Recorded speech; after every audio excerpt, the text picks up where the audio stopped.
tyranny served up Obama as hope, and we all fell for it. I mean, Obama has done shit that Dick Cheney would be embarrassed by. Okay? And all the little progressives are going, oh, but he's black, so it's okay. Wrong. Okay? So, fuck the crappies. Listen to the message. We have a two-party tyranny in this country, and that is the greatest enemy of the United States of America. Period. Nothing else matters except this two-party tyranny. And as long as we have this two-party tyranny of crooks, and they're just lightweight crooks. I mean, you got a whole bunch of fat, pasty-faced white assholes that are basically crooks. And they're running this country, and they're discounting the Treasury by 95%. The bridge to nowhere, NSA, I love the keynote speech. I mean, that's the best description I've ever heard of how the U.S. government basically keeps the problem going so the money will keep flowing. And what they're not telling you is that the printing presses are going 24 hours a day. We're borrowing $1 trillion a year in fake digital money. And basically, these guys are going to go until we burn the Capitol down. And Occupy blew it. So do I have a question anywhere? Is there a microphone for questions? I'm not going to sit here and talk extemporaneously for 2 hours. Yes. So you talk a lot about big data and open source intelligence. What are your thoughts on, first of all, what do they call it? Intellipedia, the shared thing that at least high school crap. Okay. What are your thoughts about In-Q-Tel? Freshman in college. I got to tell you, I used to run a conference until it was stolen from me by Elliot Jardines, a dishonorable little shit. He was made the assistant deputy director of national intelligence for open source, and the reason he was picked was he was a sergeant who was housebroken and couldn't intimidate a fly, and second, they didn't want me. And he made me two promises. One was that he would not create a conference that would compete with the one that I had been running for 17 years. And the other was that he would let me help him. And he self-destructed in 2 years, but he took me down with him. I used to have In-Q-Tel briefing every year at my conference. And at the same time, I had Steve Arnold, CEO of Arnold IT. And after 3 or 4 years, people said, why are we wasting time on In-Q-Tel? Okay. I mean, these are people that think Google is cool. And I'm not impressed. And frankly, there's an even deeper underlying problem in all U.S. government research. There's a wonderful open letter to In-Q-Tel written by a guy named Paul Fernhout, I think it is. And if you imagine all this money that DARPA is spending on sensors and robots and all this shit to kill people. If we spent this money on desalinating water and poverty and ambient power and all of these other things, it would be a completely different world. In my experience, In-Q-Tel doesn't know what it's doing. In my experience, the price of admission to In-Q-Tel is to be so housebroken you're out of touch. And I obviously don't have direct inside access, but I have never, in the last 30 years, met a government research and development person who actually had their shit together. They basically go through the motions, and they let the contractors write the statements of work, and they basically buy whatever the flavor of the day is. I mean, the U.S. government can't build a ship right now. All of the airplanes in the inventory in the Department of Defense are absolute, utter disasters. I mean, one of them is killing pilots. It's oxygen deprivation.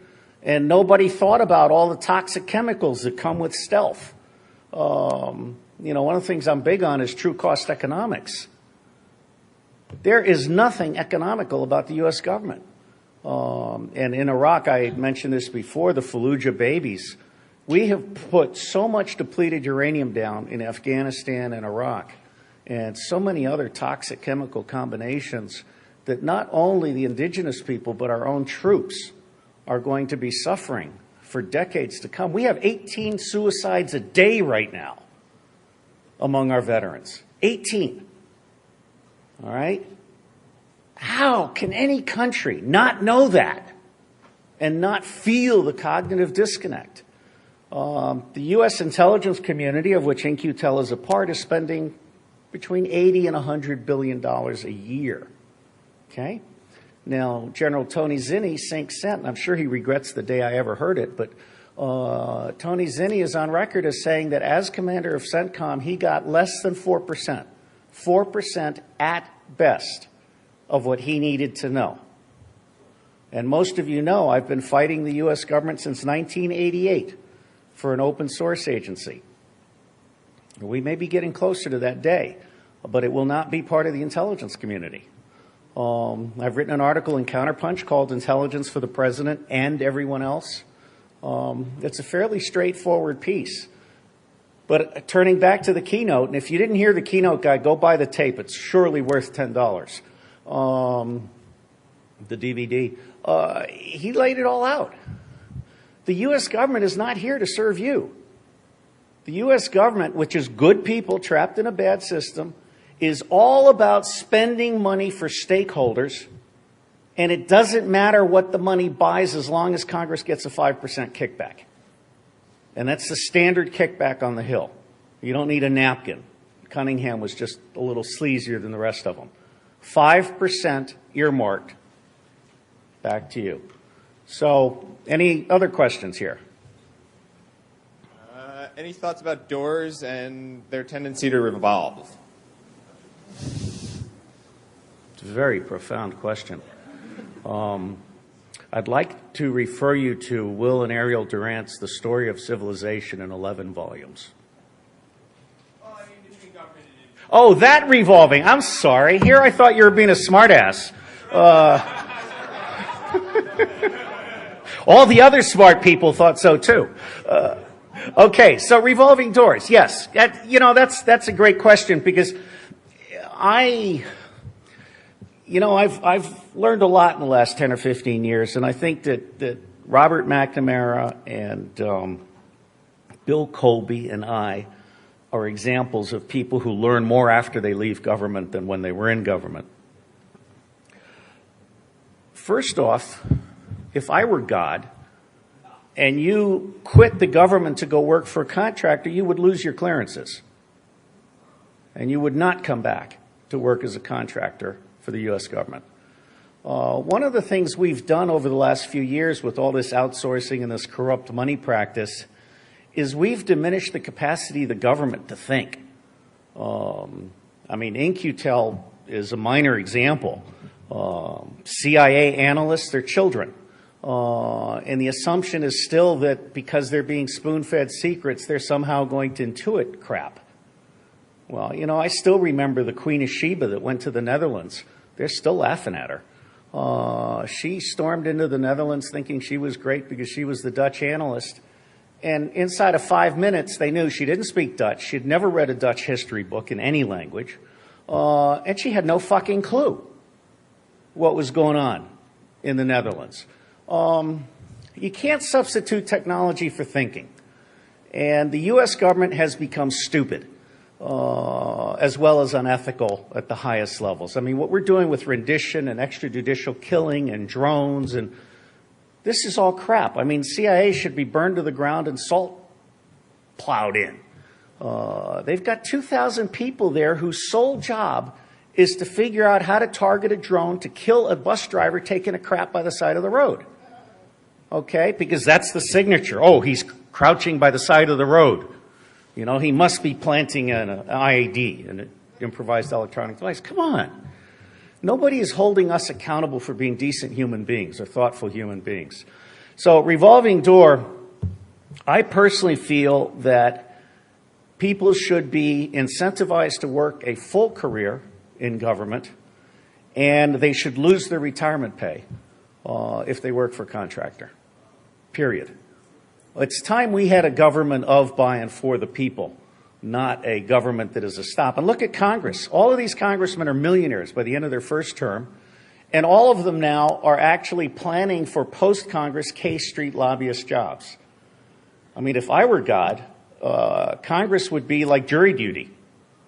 We would randomly select from among the citizens, because I absolutely guarantee you, any one of you in this room would be a better congressman than the shit we have today. And so revolving doors got to go. I mean, public service is a very honorable thing when it's done right. So to take your serious questions seriously, slam that fucker on their dicks and lock it down. The women are, of course, perfect. We won't go there. Okay. Do we still have the Robert Steele drinking game? No? This is a whole new generation. God. Lightweights? Okay. Another question. Yes, sir. 2 years ago when you were here, I think we spent like a lot of time, when we weren't talking about spy sex, of course, we were talking about the ideology of terrorism. Now, a big difference between 2 years ago and now is the whole Arab Spring. So I have, I guess, a two-part question. One, what do you think the impact is going to be of basically the people overthrowing dictatorships that were very beneficial to the Western governments? And then two, I know there's a big push there for democracy right now. Is it going to be the representative democracy where the minorities and the little people are okay, or is it going to be the type of tyranny of the majority against the minority type of democracy? And whatever comments you have on that would be great. Thanks. Okay. It's always been a troubling point for me that the U.S. is best pals with 42 of the 44 dictators on the planet. I mean, Hillary Clinton is a hypocrite. She walks around lecturing Burma on democracy. We don't have democracy here in the United States, nor, for that matter, do we have freedom of speech and movement. So let's first establish the fact that the United States government loves dictators. And that's a huge ethical as well as practical mistake. Dictators are not good for anybody. Now, I think the Arab Spring caught everybody by surprise. And CIA will, of course, claim they've been planning it for years and this is the end game and blah, blah, blah. And, of course, you may remember that General Clark has gone on record in video as saying that when we invaded Iraq, there was already plans in place to take over the entire Middle East, to basically roll 7 countries. And I think that's true. But the U.S. idea of rolling a country is to basically invade it and assume that they will welcome us as liberators.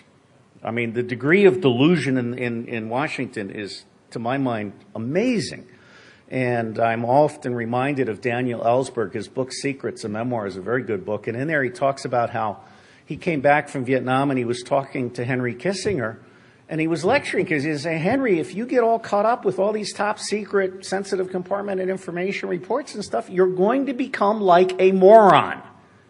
Those are Ellsberg's words. He's absolutely right. I mean, you look at General Hayden, General Alexander, they are completely out of touch with reality. They really think that spending $15 billion is going to somehow fix things. It's not. They're basically creating a big fucking hole for the rest of the country to fall into. And it troubles me because I know Alexander and I know Hayden, and they're decent human beings who have been so over-promoted, the Peter Principle looks like a speck of, sand down here. These guys have no business going beyond major. And even there, I wouldn't let them out at night. So we have some real issues here with the United States system of promoting people. Now, the Tunisian fruit seller, I was in Vietnam as a kid. I was in Vietnam for about 10 monk burnings and 10 coups d'etats. I used to trade cigarettes for bullets, and then once almost burned down a golf course. But a magnifying glass and gunpowder and 12-year-old kids is not a good mix. What? No, I just didn't realize grass would burn fast. Ooh. But it was really cool because I was out in the middle of the field, and I thought I was all alone, and it started burning, and as I remember it, 50 Vietnamese popped out of the grass. And, you know, I was like, oh, where were these fuckers? So I'd say if you haven't read the book, The Tunnels of Cu Chi, it is absolutely the best book on how Americans consistently underestimate these little scrawny brown people that have big balls, okay? Yeah, exactly. Look, I mean, somebody smarter than me said never fight a war on the Asian landmass. And both the Russians and the Americans screwed that one up.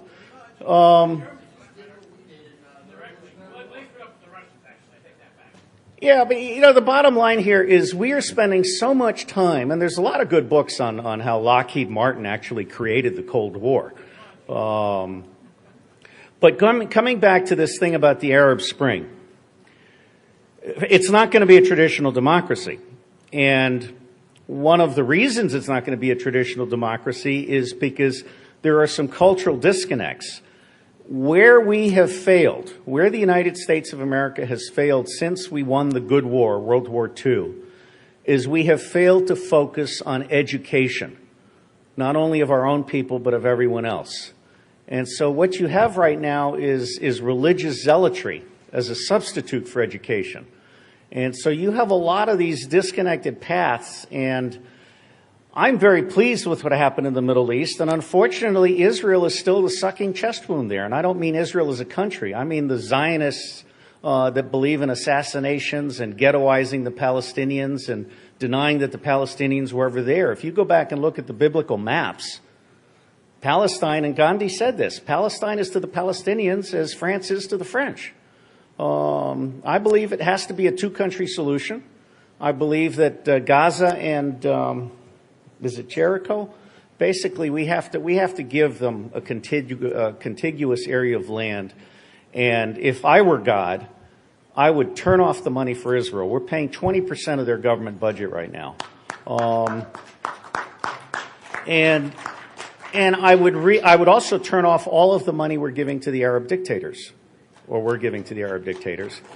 I would create a regional water authority, because Israel right now is stealing the water from the Arabs with these very long pipes.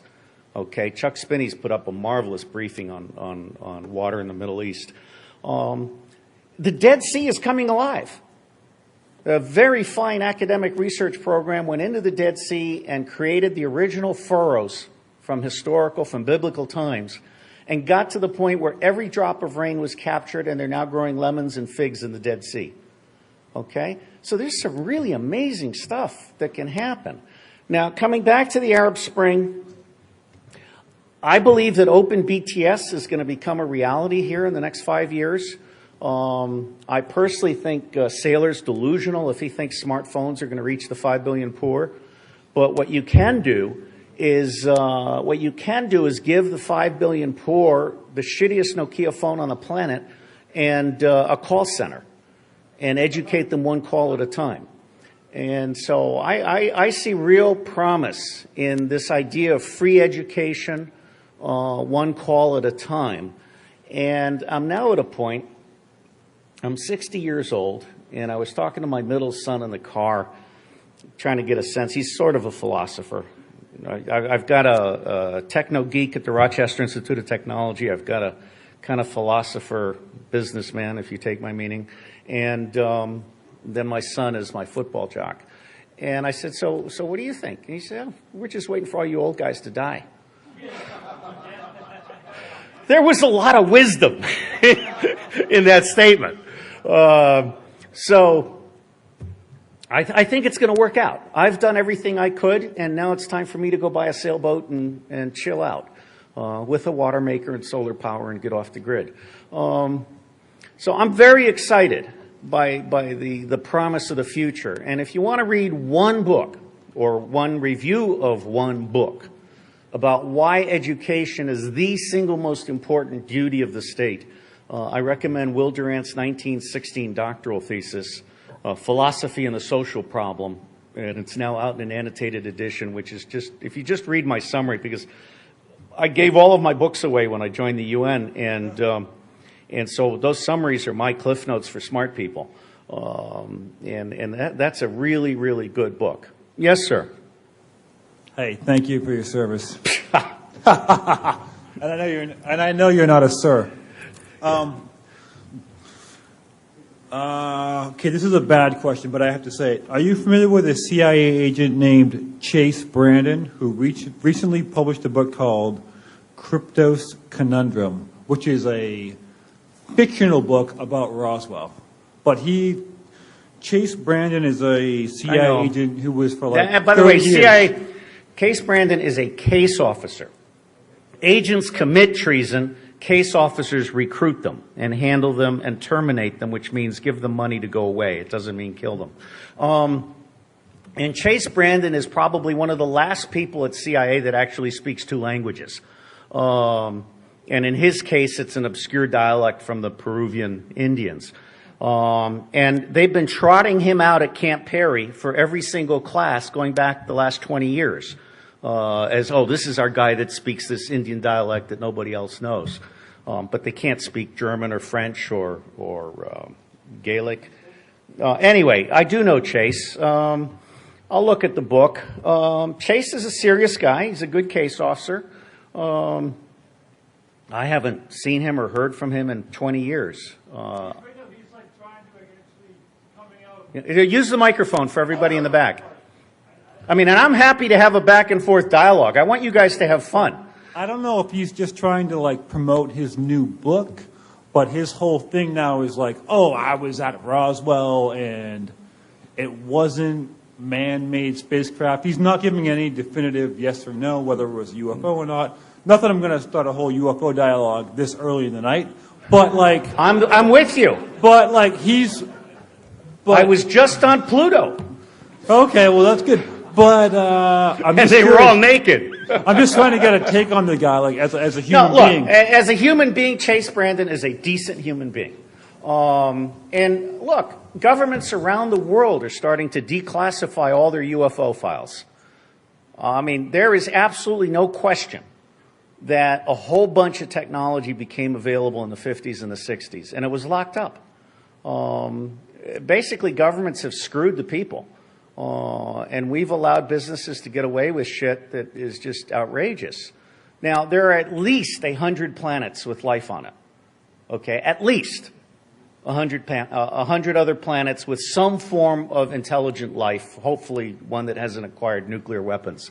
I actually heard a UFO guy on one of the intelligent channels a few years ago, and he said he thought that a number of these nuclear mishaps, like the plane that was taking nuclear weapons toward the Middle East and then it kind of had to go down and that revealed the whole thing and it took that off the table. He actually thinks some of this is contrived, perhaps by extraterrestrial intelligence. I don't know. I personally would like to think it's insiders that still have integrity. But he said something that I thought was very interesting, which is that Earth could be quarantined because we're nuts. Or at least the U.S. is nuts. Yeah, and it's... Anyway, so as far as Chase goes, if I happen to see the book, I don't read fiction very often, but I would say to you that one of the things that's going to happen in the next 5 to 10 years is we're going to first we're going to know with absolute certainty who killed Kennedy. We're going to know who killed Martin Luther King. There are great books out on that now, and I'd be glad to answer questions about... Yeah, but I charge for the answers. No, no. Actually, I'll give you my personal view based on books by others, and don't ever think this is Robert Steele running his mouth with his opinion. Everything I say is rooted in the thoughts of others. Chase is a good person. I'm glad he survived. But I will tell you, I was hired by the Special Operations Command in 1997. To identify and evaluate 396 terrorist sites in 29 languages CIA did not speak, okay, including Gaelic and Catalan and Polish. It turns out the Poles were the front guys for the Soviets on a lot of terrorist stuff. So the reality is the U.S. government doesn't speak foreign languages. It disrespects open sources of information. It's in this cloud And it's not very effective. As far as extraterrestrial stuff, I mean, we've got enough problems here on Earth, so I'm not really thinking about it very much. Rule by Secrecy, Jim Mars's book.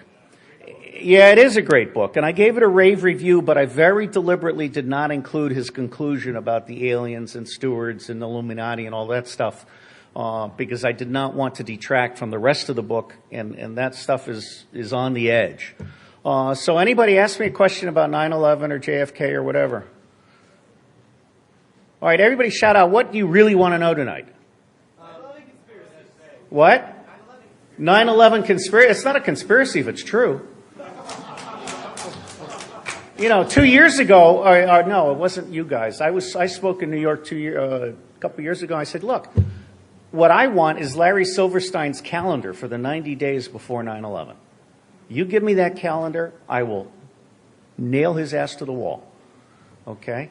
Larry Silverstein is the key to all of this. And if citizen investigative journalism can identify every move by Larry Silverstein, every call, every trip, whatever, in the 90 days prior to 9/11, you've got the whole thing. Yes, sir. Along the same lines as the Arab Spring, it seems like Russia, which, you know, they had the revolt in the 90s and went to a more democratic society, it seems like a good portion of the population wants to go back to like a authoritative society. And, you know, right now there's protests against it, but it doesn't seem to be like a vast majority of the population. I don't know, whatever commentary you have on what's going on in Russia. People want structure. I gave a ride to a Marine one day at Camp Pendleton. Gave him a ride to the gate, and he was Hispanic, and we were talking Spanish. That's what Hispanics talk. And I said, how do you like it? And he said, sir, I got too much free time. Because, you know, you go through boot camp, and every minute of every day is programmed, and you come out of boot camp a rock. Okay? I mean, your body is godly. But then you get into the FMF, and you end up sitting around for 3 or 4 hours. Guys start drinking. The better ones start copying music and doing other things. And the bottom line is the military is very unstructured. It's got too much free time. Now, in Russia, you know, I got to tell you, I'm high on Putin. In the sense that I believe, let me just list the countries. And I said this to Scowcroft. And it went in one ear and out the other. Nothing the United States does matters unless we can develop a multinational information sharing and sense-making grid that allows Brazil, China, India, Indonesia, Iran, Russia, Venezuela, and wild cards like Nigeria and Turkey to get it right. Okay? We've basically fucked the earth for the last 50 years, and we haven't learned anything from it. So there's some real opportunities here. And I believe that the shortest path to a prosperous world at peace is to give every single one of the 5 billion poor a free cell phone for life. And before I lost everything in the crash, I funded the Earth Intelligence Network, and that was our basic conclusion. There isn't enough money on the planet to confiscate and redistribute. It doesn't work that way. You literally have to create a shitload of new wealth, and you also have to eradicate waste. I mean, Jay-Z might be here. Liskowitz, are you in here? Okay. But he did a 1-year study on the true cost of a T-shirt. And, you know, when people start to realize that there's 500 gallons of water, there's X number of toxins, there's 17 hours of child labor, there's $2 million in tax avoidance, stuff like that, the market can start to move markets. Right now we have very uneducated consumers. And I think that as information becomes more freely available, it's going to change. It's going to change everything. But my bottom line is the schools are broken, the universities are trash. I'm actually encouraging my 10th grader to test out, which does not do me a lot of good with my wife. But he's right. School is stupid. He's got better things to do with his time. Sir. I'd like to invite us planning for the public ceremoniously withdrawing their consent from the whole corrupt bunch of institutions, our government, and begin planning now, creating that alternative. But along the lines of revolution by baseball cap, I wanted to present to you the possibility of a firstie. Of a what?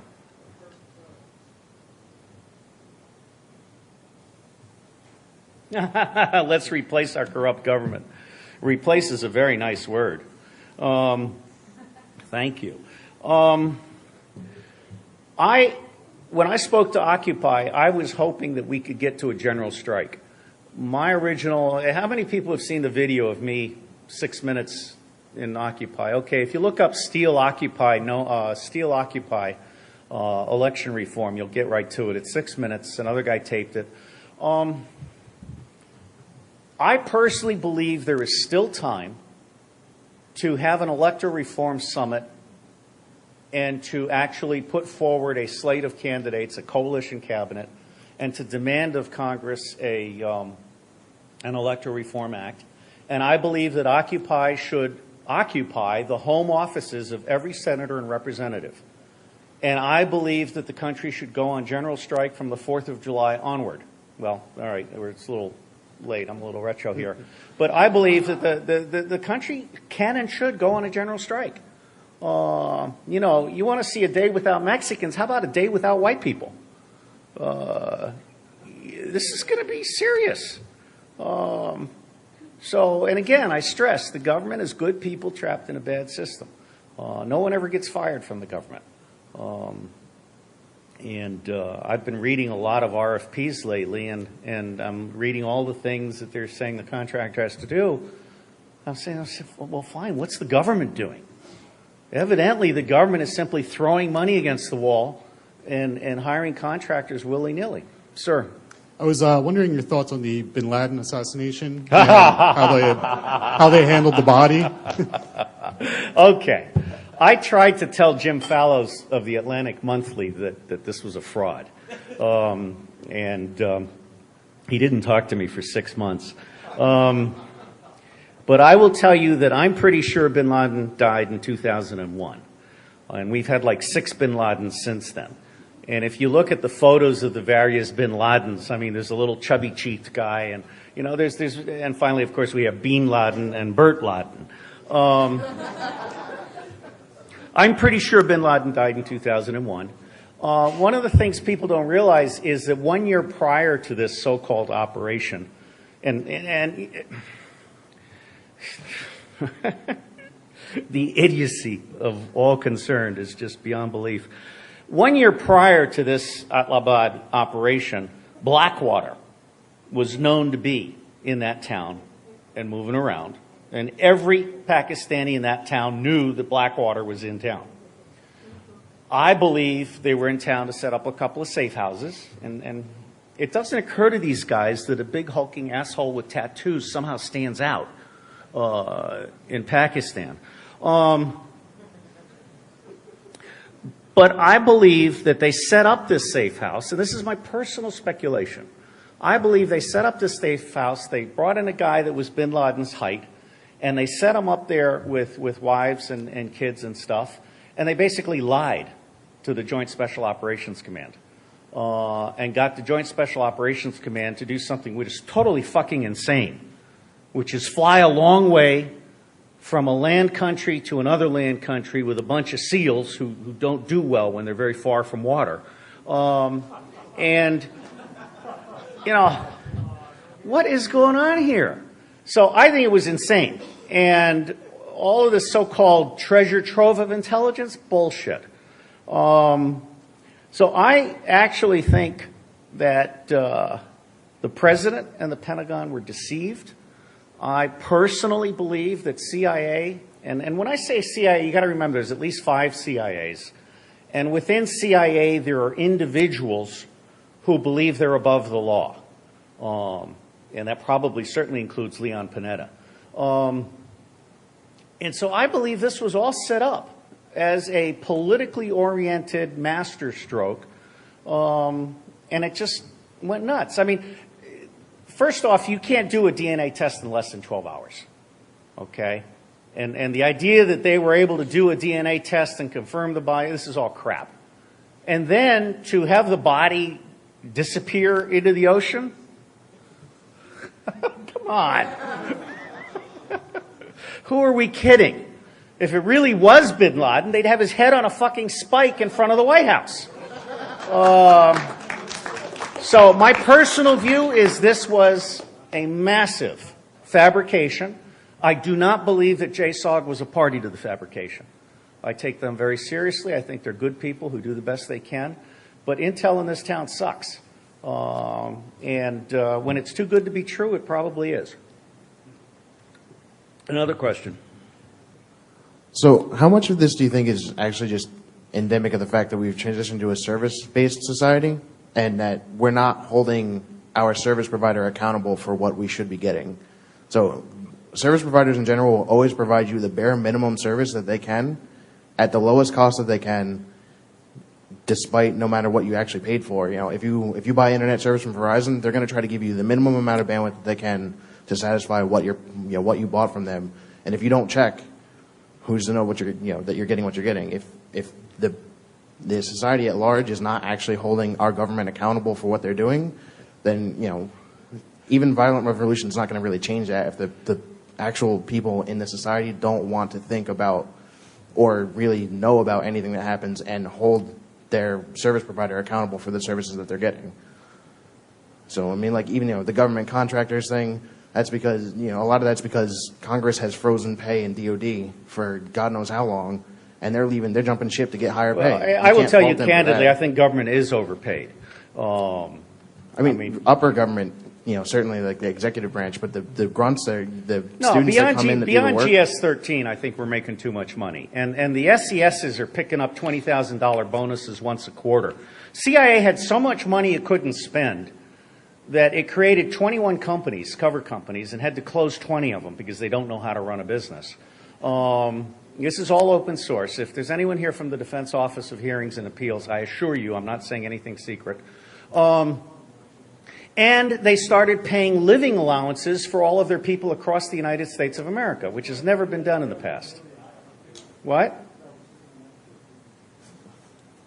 Is someone having an orgasm back there?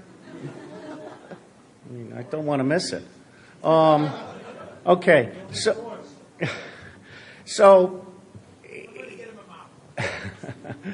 what I got to remember, I was actually nominated by Reagan to be a Deputy Assistant Secretary of State.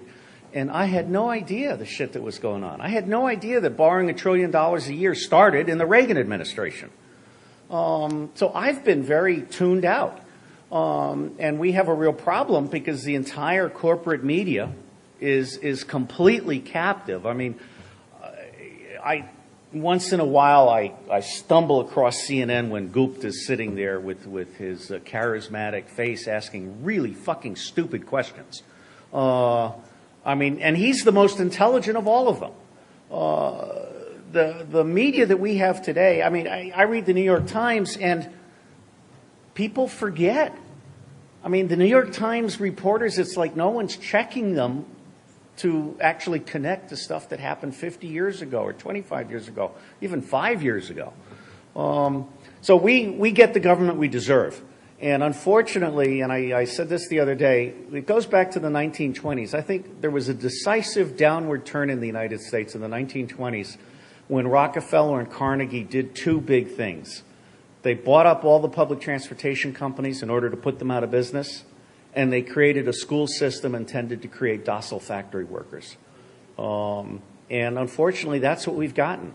So I don't know what the answer is. I've given up. I've done everything I could to try and save 2012, and nobody's listening.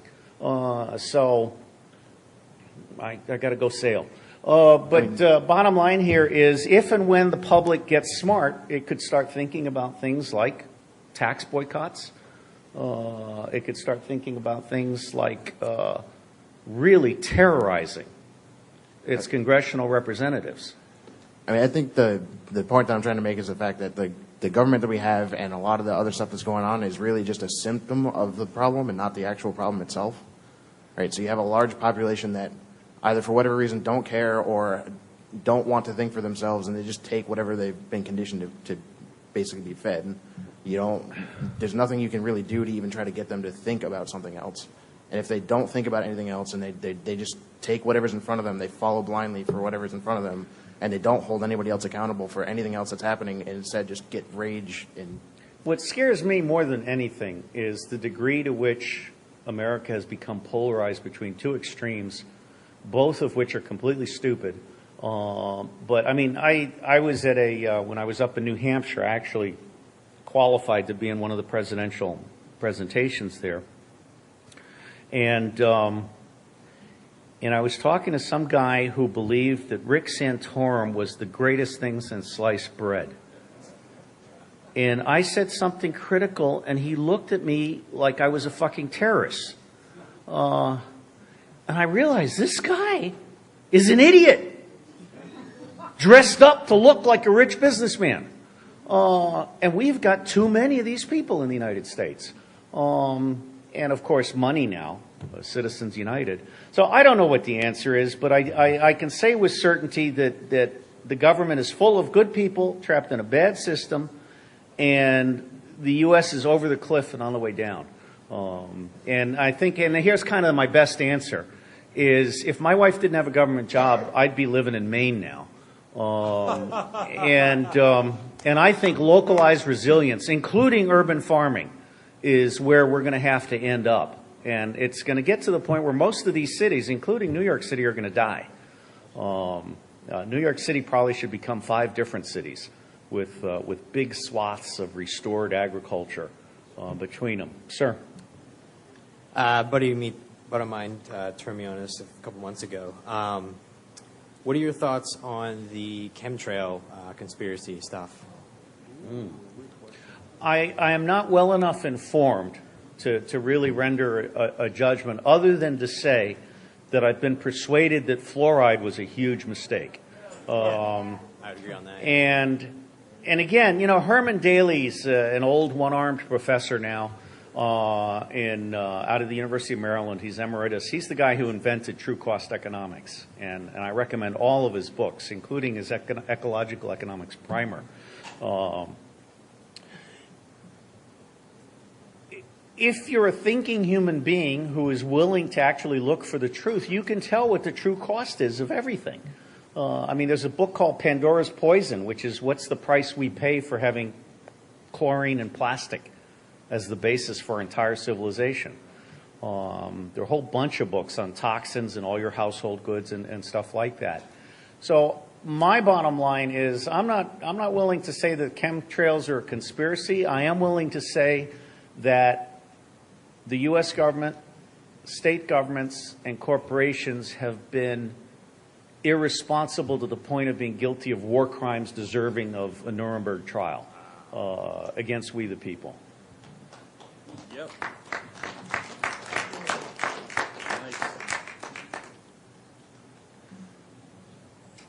Thank you for your service.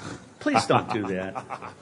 Okay, in 2010, we were talking about the... I'm going to start calling on people if he comes up one more time. I'll be out more than one more time. The bee collapse we were talking about in 2010 about the colony bee collapse thing, and you were at that point you were saying it was due to cell phone towers, but it seems to be it's actually due to Monsanto, MSO, that stuff killing those bees. So, can you tell us anything about Monsanto and killing the bees and how awful is Monsanto? Go. I love Monsanto. They're a national treasure. The concept of a suicidal seed is so mind-boggling to me. One of the problems we're having is that Monsanto seeds are spreading over to farmers that don't want them. And Monsanto is basically using the law. Part of the problem we have in the U.S. today is that the law is out of control. The Supreme Court has completely lost it. Citizens United. And in fact, it wasn't, as I understand it, this whole corporate personality thing was not decided that way by the court. It was actually a mistake in the reporting. And then Justice Powell spent 20 years building up toward Citizens United. I'm serious. I mean, Justice Powell has, with the U.S. Chamber of Commerce, been working toward that decision for 20 years. So it's possible to understand true costs. And it's possible to understand that Monsanto seeds are a death wish for the rest of us. And there are governments now that are banning genetically modified foods, and they're being very, very scrupulous, whatever. So again, one of the frustrations I have is that all corporations operate under a public charter. But one of the things I learned from Carl Deplinger, who's one of the Tea Party founders, is that we suffer from something that's called control fraud. Control fraud is when your government turns a blind eye to high crimes and misdemeanors. And the U.S. government has chosen in the last 10 or 15 years to basically turn a blind eye to all manner of financial, engineering. I mean, Charles Perrow has written an excellent book called The Next Catastrophe. I mean, there's a chlorine tank sitting above the New Jersey Turnpike just waiting for a pissed off guy from New York City to pop it. And imagine that. What we do to ourselves is beyond belief. And I personally, if I were God, I would not punish Monsanto. I would expose them. I think the only answer, the only nonviolent answer that's sustainable is get the information in front of the people. And one of the problems we have is we don't have enough true cost surveys. If I were a professor, every one of my students would have to complete a true cost survey on anything, a pen, a jar, a piece of glass, whatever, because that's what's missing. We're missing the true cost information. Once that true cost information breaks out into the public consciousness, these corporations will shit to change. Yeah, sir. When you were mentioning extraterrestrials, I couldn't help but think of a George Carlin routine. He's going, in the not too distant past, we were crucifying each other, conducting human sacrifices, setting ourselves on fire, and continue to do some pretty atrocious things to each other. But we're still in the dark as to why aliens don't want to come on down and visit us. They're here in this room. And I know their names. What do you consider the most benign source of concentrated energy to replace petroleum as we pass peak oil, especially with China and India coming online? There seem to be problems with most of the options. Mountaintop strip mining, removal strip mining is bad. Right. There's the first coal tar sands are bad. Nukes can give us what we had in Japan. Demand has collapsed in the United States. I mean, Keystone is a fraud because what Keystone is all about is basically using water we don't have to flush tar sands and then piping this crap all the way across the United States instead of building a refinery there so that the old legacy refineries can refine this crap and export it. Okay? There is absolutely nothing in Keystone that has anything to do with domestic demand. All right? And, you know, Congress knows this. But anyway, my answer is decentralized, localized energy production. These wind farms are idiocy. But local wind and local solar power and creating neighborhood grids and, of course, redesigning stuff. You know, I was starting to say earlier, I'm a real fan of Russell Akoff and Buckminster Fuller. And Akoff on design and Buckminster Fuller on design is really spectacular. When you really think about it, it's possible to build a house that has self-contained sewage and self-contained water and can be powered completely with whatever renewable sources are in that particular neighborhood.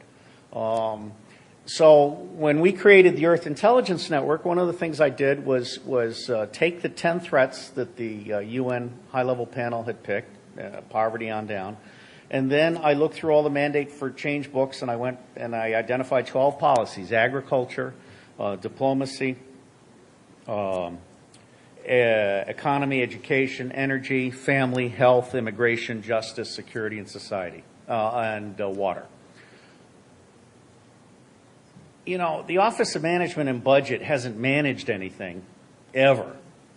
But in the 1970s, they made a very specific decision that they would just be the green eye shade types and move the money.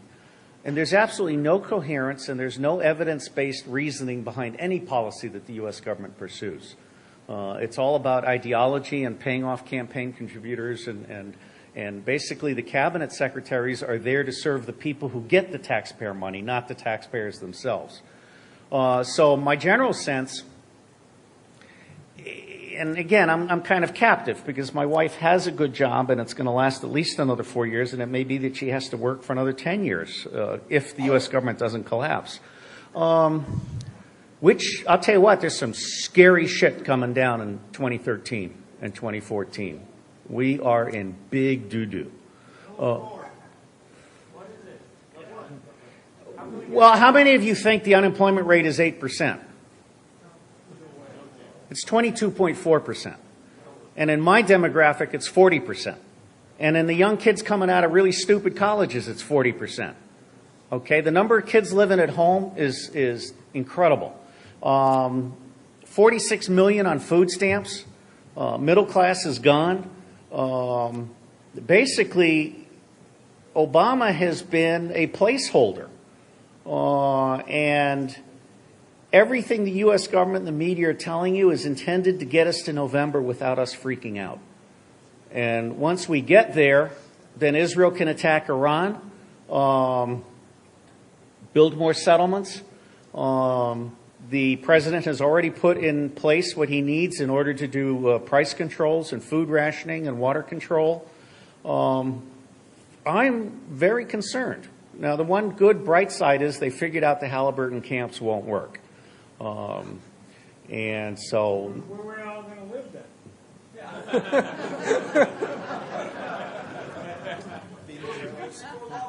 We're going to start a war and we're going to lower our standards. Fat old guys can still join. Well, I don't know, but I'm very concerned. I think 2013, 2014 are going to be perhaps catalysts for mass action. I don't know. I really don't. What I do know is the government is lying to us today about virtually everything. You know, that's a problem. There's a guy in New York, Bob Seabird or something. He says, no matter how ugly it is, until you get the truth on the table, you can't deal with it. Well, Washington is all about postponing decisive action and postponing decisive understanding. You really have got to get a grip on reality if you want to sustain. Follow up? Yeah, on the UFO topic, John B. Alexander and Richard Dolan are in consensus that there is some sort of genuine extraordinary phenomenon going on involving machines not built by any nation of this world that have been turning up for decades. But they reach different conclusions about the role that the government is playing.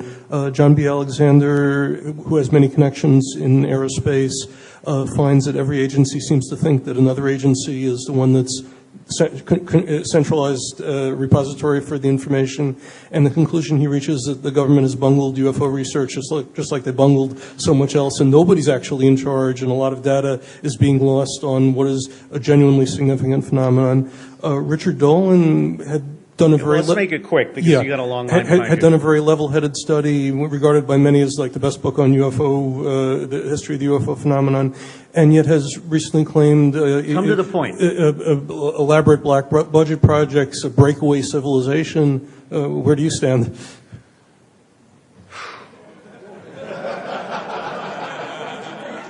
I'm thinking. First off, it's characteristic of the U.S. government to bungle stuff. I mean, one of the reasons I don't think we're any further ahead is because the Air Force ended up being the first one to deal with extraterrestrials. And that was a huge mistake. Huh? No, don't get me started on Army Pentecostals. You know, there's some real serious shit going on in this country. I mean, there's like 3 coups d'etats starting in 9/11 and working their way forward. One of the things that I've seen is that we have spent an awful lot of money building some very big tunnels. There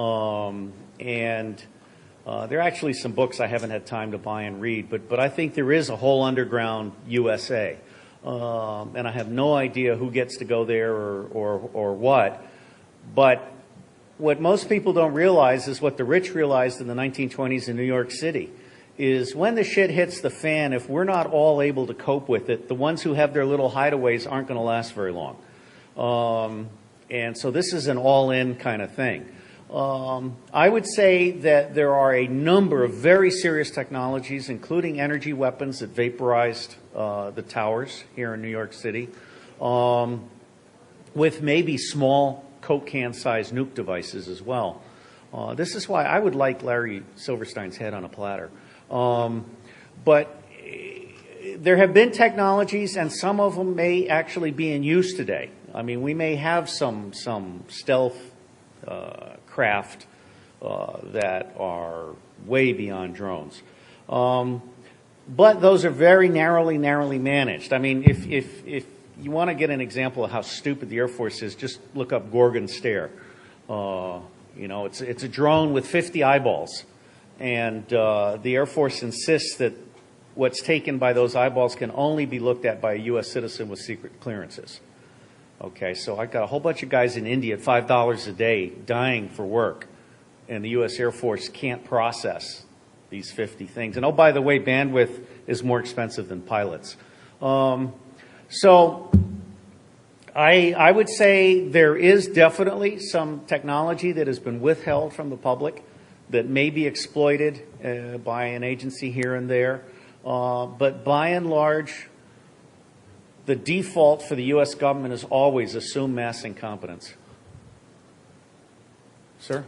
The last few decades, the United States had a war on drugs, which has obviously failed. Now, in the last No, wait, it was very successful. We've brought in more drugs more efficiently than ever before in history, and we single-handedly turned Afghanistan around. What is your problem?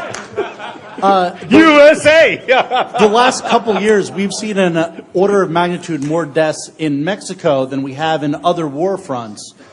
Do you see the cartel war in Mexico eventually spilling over to the United States? Well, I think it already has. One of the things, in Arizona, I think our own cops killed those guys. There are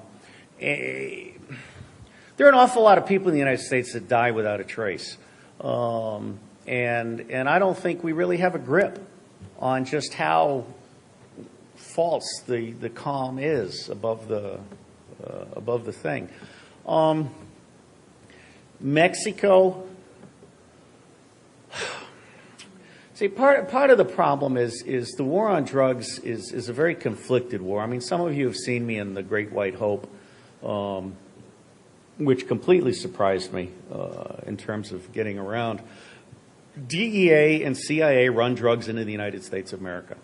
And they very specifically and deliberately let major drug dealers do whatever they want as a cost of doing business. So from where I sit, nothing happens in this country that isn't actually tacitly approved by the U.S. government. And so all of this stuff is part of keeping the people down. And in Mexico, it's not just Mexico. When I was in Guatemala, we were starting to see all of the processing factories move up from Colombia and into Honduras and Nicaragua. Costa Rica is still holding them back, and this is a country without an army. So I don't know what the answer is, but I hope you own a gun. Do you think that the media is going to go from concentrating on the Middle East to concentrating on what's going on in The Central media America? doesn't have a brain. It can't concentrate on anything. I mean, there's no media in this country. In fact, even looking on the web, it's hard to find serious reporting on anything. I mean, I used to publish, it had 6,000 readers, including a bunch of national intelligence or national security councils, where we published a one-page summary with one line for each of the 10 threats, each of the 12 policies, and each of the demographics. And then we had one paragraph of, big highlights, headlines, and poverty and all this stuff. As best I can see, there's nobody in the United States of America that is publishing anything truly intelligent or useful. And if I'm wrong, please tell me. Can anyone think of any information service that is useful and intelligent? NPR. Surely you jest. The Otto Reich NPR or the Karl Rove NPR? All right, sir. What are your top favorite conspiracies? I have no top favorite conspiracies, but I will tell you that JFK was killed with the complicity of elements of the U.S. government. Martin Luther King was killed by an Army sniper on detail to the Federal Bureau of Investigation. 9/11 was probably planned by the Pakistanis, and they got scared when the suggestion was made that one of the planes go into a nuclear plant. And so they came to Dick Cheney not expecting that he would embrace them with open arms. And I believe the Israeli Mossad told AIG and Goldman Sachs and Larry Silverstein. You do know the Mossad sent a crew from Israel to film the World Trade Center. Okay, so 9 different countries are on record as having told us about the 9/11 attacks coming. The FBI had 2 different walk-ins, one in Newark, New Jersey, one in Orlando, Florida. They blew them off because the FBI mindset is that, all of these guys were, first off, they weren't all Saudis. They were different nationalities with Saudi passports. And I don't even know if there were hijackers on the airplanes. I mean, there's a lot that is not clear to me. But what I do know is everybody knew it was going to happen. Dick Cheney scheduled a nationwide counterterrorism exercise for 9/11. He scheduled this months in advance of 9/11. You don't just call the Pentagon one morning and say, we're going to do a national counterterrorism exercise. Okay, this is months of planning from the JCS level on down. So I believe, actually it was 2 weeks before. 2 weeks before, all of the power was turned off and the dogs were not allowed back in for the 2 weeks between the power going out and the buildings coming down. There's video evidence not only of dust after the fact of the drilling and placing of controlled demolitions, but there is also videos of all the bursts coming out. There's ample evidence now of all of the cell phone and firefighter calls of explosions at all levels. And so I believe the day will come when we will know that 9/11 was allowed to happen and was in fact, Giuliani apparently had all these trucks with GPSs ordered the night before. Okay, so this is really very serious stuff, and I'm truly amazed, despite all of the heroic effort and I would emphasize that it was families of 9/11 that started questioning this, not hackers and conspiracy theorists and stuff like that. Yes, jump in. What's your take on the gold that was missing out? Oh, yeah, lots of gold, lots of diamonds. And oh, by the way, every SEC file on every investigation against Wall Street just was crisped overnight. It doesn't get any better than that, okay? And AIG's offices could easily have been the end point, the control. I'm a little skeptical on all this hologram stuff and faking the airplanes and stuff like that. But I do know an airplane can't go through 14-inch, through steel beams that are 14 inches apart. And so the pilots for 9/11, the engineers for 9/11, the architects for 9/11s, I'm one of the intelligence officers for 9/11 Truth. It's like Goebbels or Hitler's big lie, Oh, Building 7 wasn't hit at all. And so, but it had the SEC files. Okay, so it's got to go. What about the artifacts under Building 6? I don't think it was a plane that hit the Pentagon. I think it was a missile. I've cleaned up after airplane crashes and actually helicopter crashes. There's shit all over the landscape. And when an airplane goes down, you have luggage and body parts and seats. And there were none. Okay? All of the witnesses that said they saw the airplane were generally compromised. Like the taxi driver's wife worked for the FBI. It's kind of cool, really. I mean, the U.S. government and everybody involved with this appears to have pulled off a major scam. And all the sheep are just going, bah. So those aren't conspiracies. Those are real. The one that really pisses me off is the USS Liberty.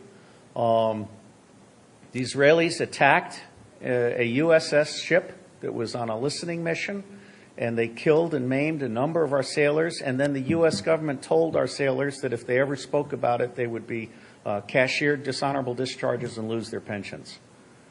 That's not a conspiracy. That's an actual fact, and that troubles me. Yes, sir. Well, Lyndon Johnson. Oh, man, don't get me started on Lyndon Johnson in Texas. Yes, sir, ma'am, whatever. I can't see from here. Yes, you mentioned coup d'etats, and I wanted to talk about, as civil society continues to deteriorate, as the means to subsistence for more and more people is cut off, as unemployment rates rise, and et cetera,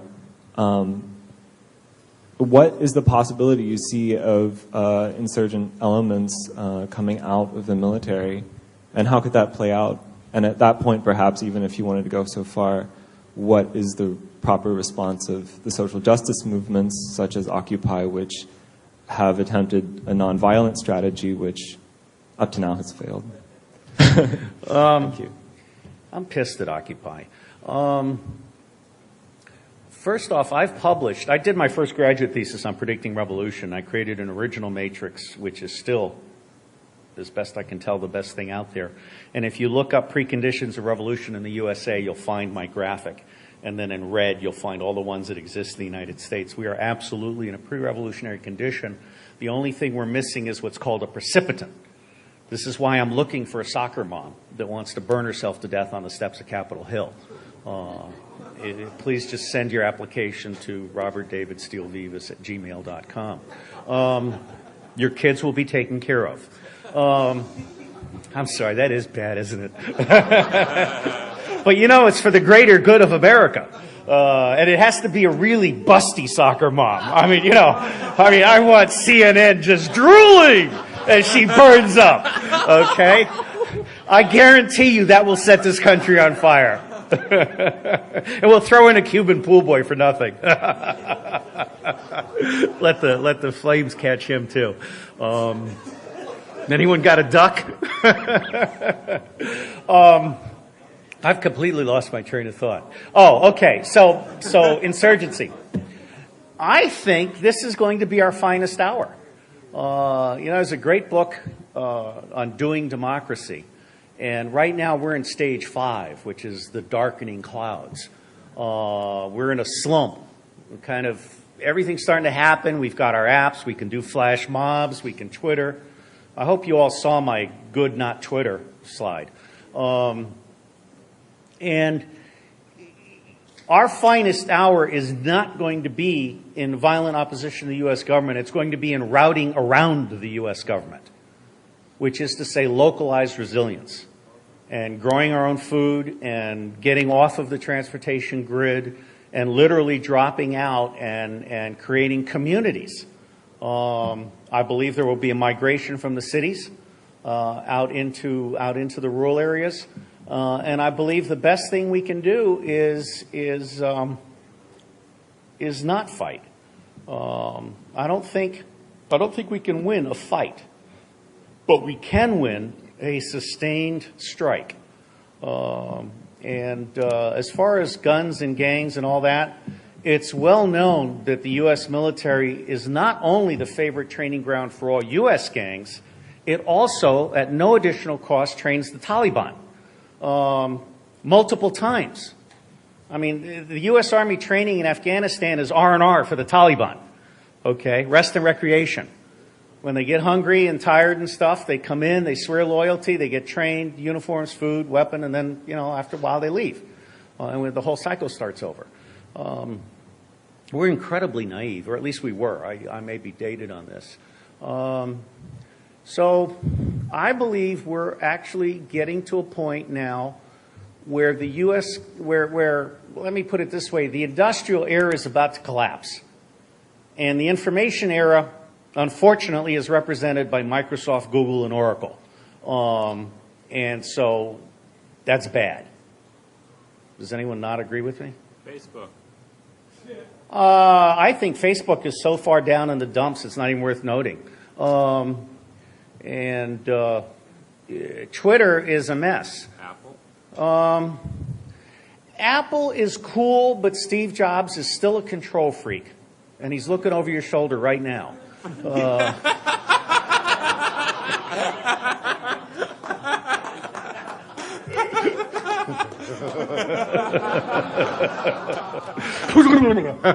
God damn it, I missed.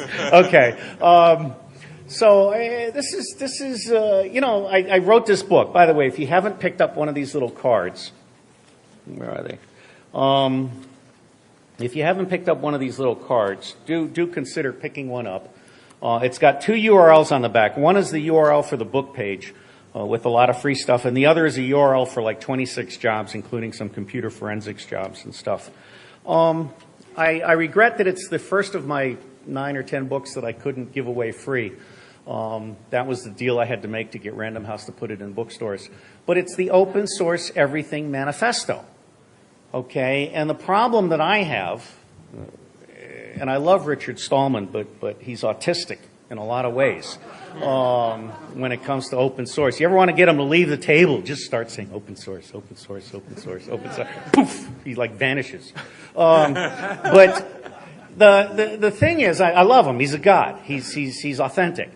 But the open source software people aren't talking to the open source hardware people. Open BTS isn't talking to Open Spectrum. Open Data Access isn't talking to Open Standards. Open government is a joke in the United States. And so I believe we actually have to get to a point now where we can create an end-to-end. And LibreOffice is coming along pretty nicely. We have to get to a point where we can literally say, if it's not open, I'm not touching it. And I think that's the solution. And this whole open source philosophy, I mean, this is a culture hack. It's not a technical hack. I love the way the Linux guys say, put enough eyeballs on it, no bug is invisible. Well, put enough eyeballs on it, no true cost is invisible. Put enough eyeballs on it. When I spoke to GnomeDex in 2007, I told them all to attach themselves like stink on shit to every public official and every company and become the light on that person or that company or whatever. So I think we're getting close to that. And I've completely lost my train of thought. Maybe to clarify my question, I'll put it this way. He says that so diplomatically. Thank you. Yeah, thank you. Do you believe that the state would simply become irrelevant or hollowed out? I mean, this is the vision that David Graeber lays out. That's a really interesting. I happen to like government. I think government is important. McIver wrote an excellent book on the nature of the state, what the state is supposed to do. So the state is supposed to do the stuff, the external diseconomies, or the things that aren't profitable for corporations. And I certainly think that health should be a public service, and that education should be a public service, not what it is now. But where we're going is toward hybrid self-governance. Panarchy, how many know the word panarchy? Wow. Okay, you guys, go look up panarchy when you get home tonight. Panarchy is essentially what happens when every human mind is connected to all relevant information and all other human minds, and you're able to self-govern on the fly. Okay? So there are 8 tribes of information: academic, civil society, commerce, government, law enforcement, military, media, and non-government nonprofit.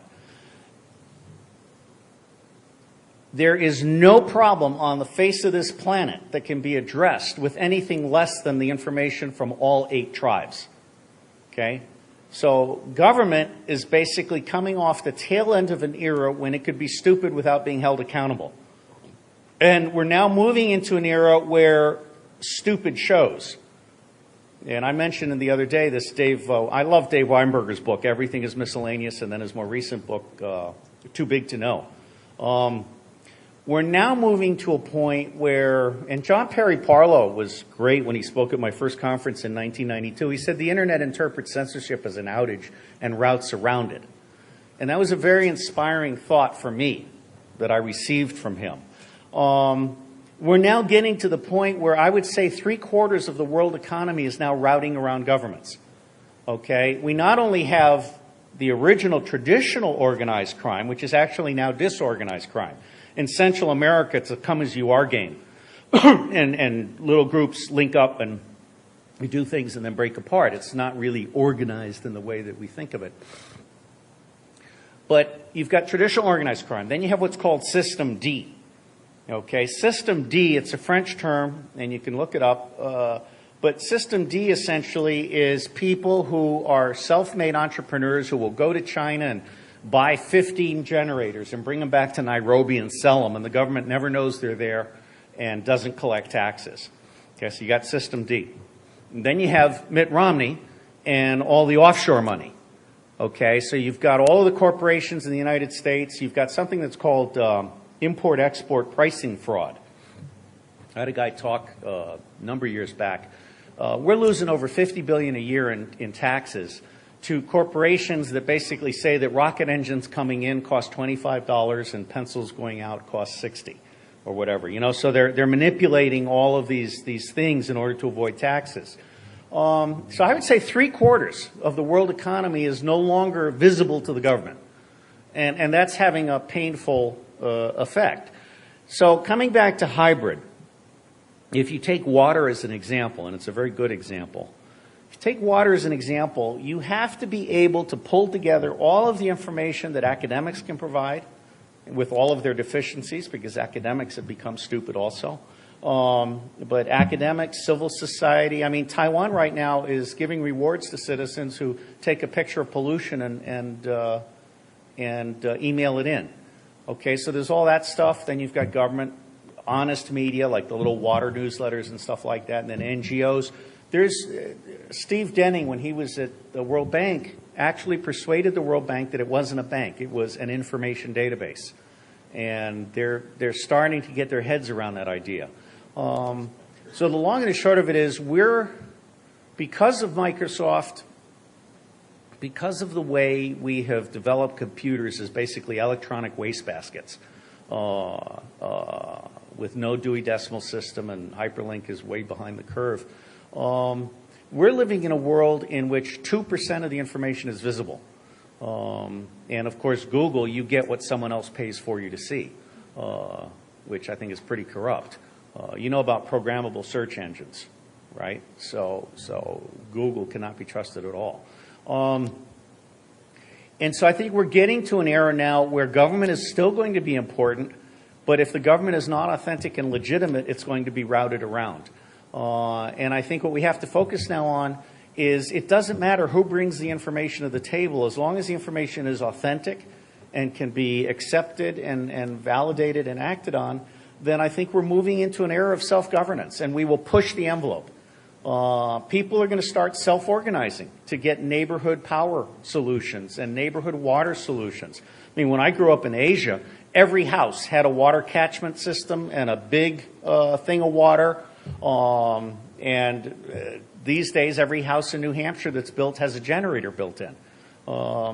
So government right now is a failure. But I believe in government. It's got to do certain important things. But if it doesn't have its integrity, then it's worse than having a government. Okay? Yes, sir. Your big argument seems, get more information out there and things will sort themselves out. We have to open up the information to people so they know what That's Monsanto a start. is It's doing. not the solution. Yeah. Okay, but in a lot of cases, people are already subject to an information flood, and they already have more than enough information to make these decisions. People know about the bad acts of many corporations. They know about what's actually in their food in many cases, and yet they still eat it, even if they already know the bad things are in it. Twinkies. Sure. So there's a large portion of the population that won't actively do this sort of thing for themselves, and adding more information to the pile won't change anything for those people. Yeah, and this is where we come into visualization. Peter Morville, I think, has written some excellent books, including Ambient Findability. I think we need to get back to the classic comics. You know, when I was a kid in the 1960s, I owned every classic comic. This is the great books. This is, you know, like Les Miserables is a comic book, you know. And for a 12-year-old, that was a pretty cool way of reading important works. It comes back to education. What we have here is this massive disconnect.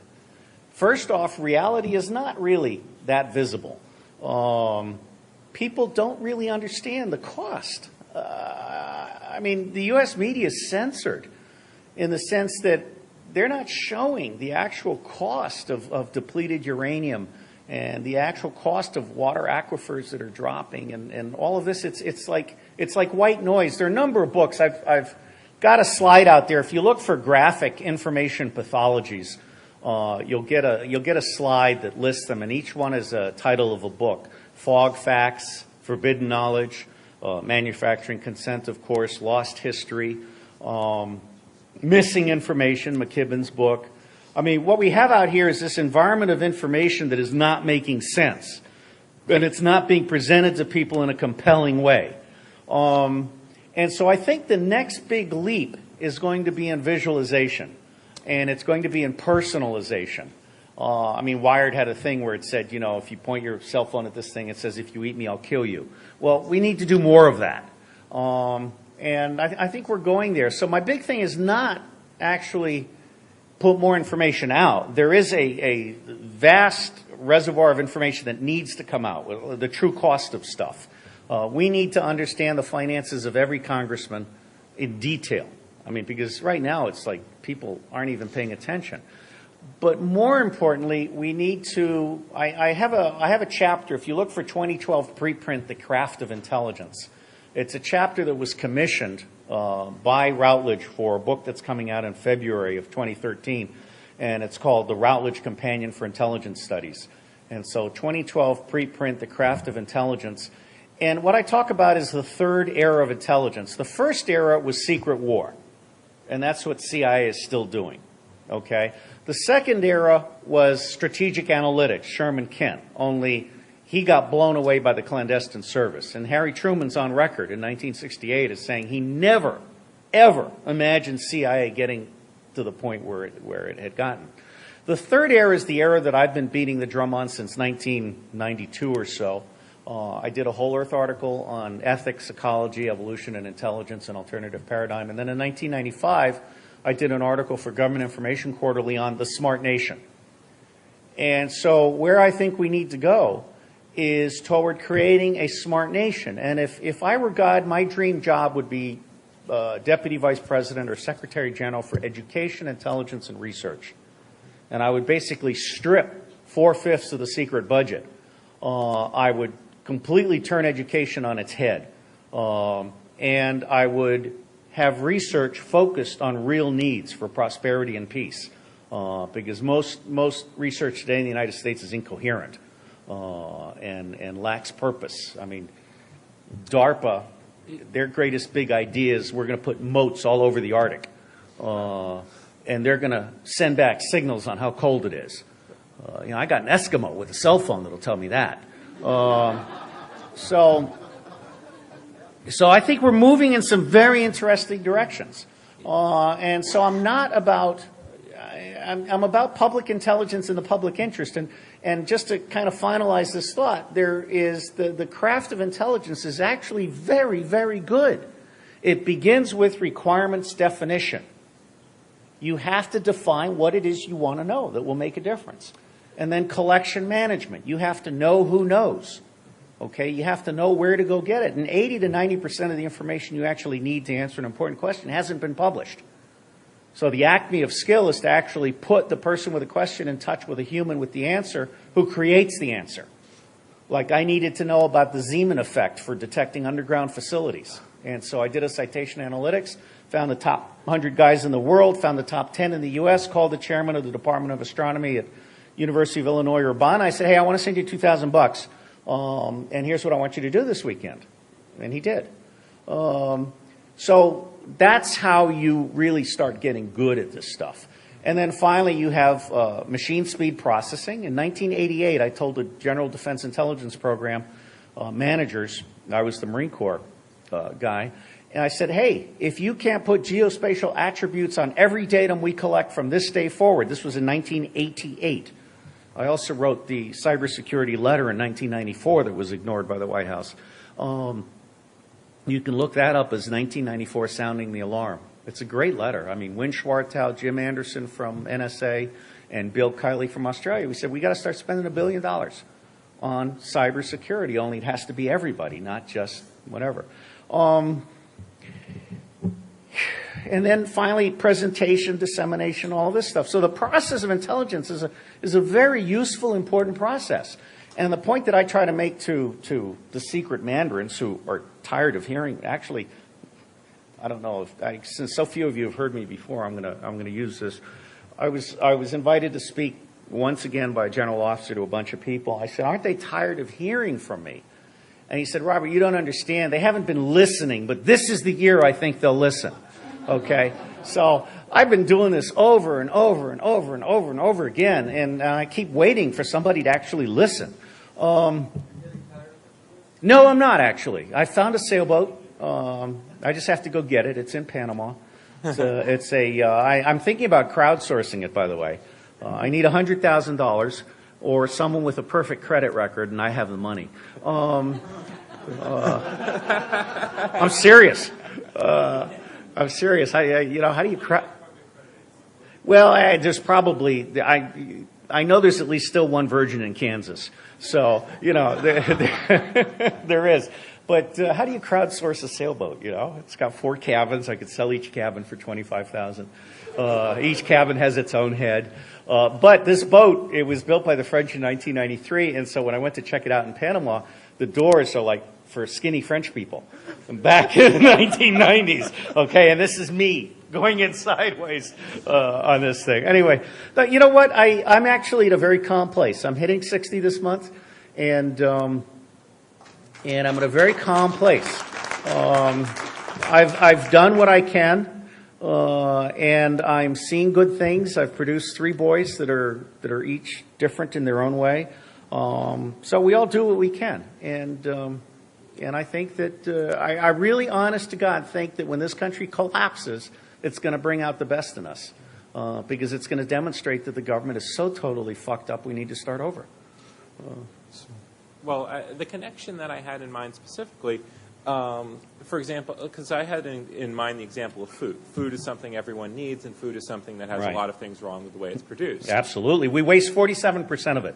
But most of the people who are buying food don't really have any option to go outside of that. I mean, there are like organic farms, there's community agriculture, there's these sorts of programs, but they're all on a limited basis, and your average person who just needs to get some food to feed their family doesn't really have access to these options. So even if they have all of the education that we want to provide to them, they don't really have a choice in that matter, and they may be too busy working and feeding their family to But that's a business opportunity for someone like you. I'm serious. I think what's going to happen here in the next 2 or 3 years, I mean, I've made a lot of mistakes in my life, and one of them was not taking my wife's house off the grid. And one of the things I discovered when I was looking out for things I could do while still being in the middle of the cesspool, Washington, was there's this 40-foot wide Bucky dome with you create a pond around the sides, and then there's a little pond in the middle, and you can grow tilapia. And then on top of the tilapia, you have all these plants, tomatoes, cucumbers, whatever. And the fish shit fertilizes the plants, and it's like this self-contained, really cool thing. Now, where I think there's a business opportunity is becoming a block organizer who basically brings information and shows people options and then becomes the runner.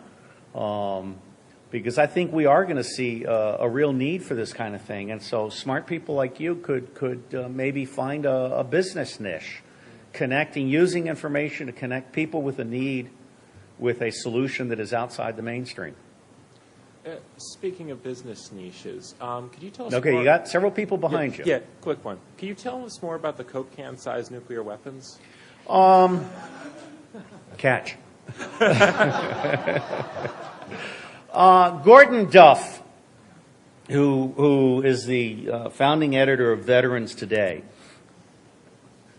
and I have to emphasize, I believe diversity is a big part of the magic, but when you're dealing with diversity, you're always going to have lunatics mixing fact and fiction and stuff like that.